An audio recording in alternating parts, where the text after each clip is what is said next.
Kwanza nashukuru sana kuwa katika mkutano huu au kongamano hili la hawa ndugu zetu wa ITY. Kwanza wamejiandaa vizuri sana, lakini pia katika mazungumzo yale malengo yao kwa kweli ni malengo ambayo yanaendana na malengo ya maendeleo endelevu ya sasa. Kwenye swala zima la kiuchumi, kwa swala zima la kupambana na ukatili na mambo mengine. Ukiangalia kwamba kwenye swala la kupingana na ukatili liko kwenye maendeleo endelevu namba 5. Hiyo iko katika level kabisa ya kimataifa. Lakini pia kwenye swala zima la kujikwamua kiuchumi, kwa ina maana kwamba mtu akijikwamua kiuchumi atakuwa anafanya zile kazi zenye staha. Na yote hayo kwenye maendeleo endelevu.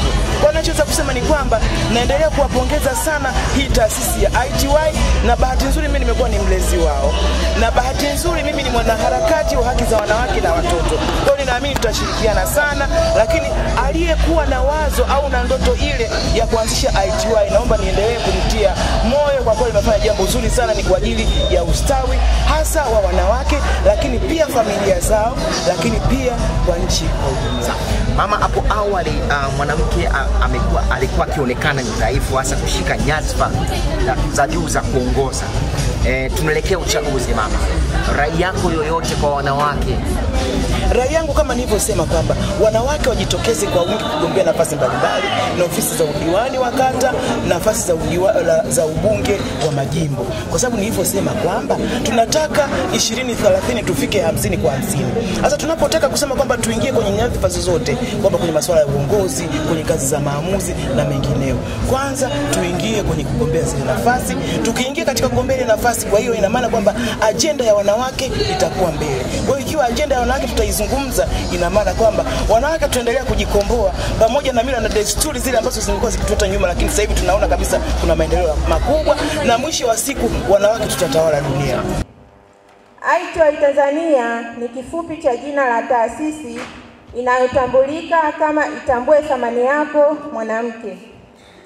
Taasisi hii ilianzishwa miaka 8 iliyopita na mwanamama aitwaye Yemo Abraham, ni Mtanzania anayeishi nchini Sweden.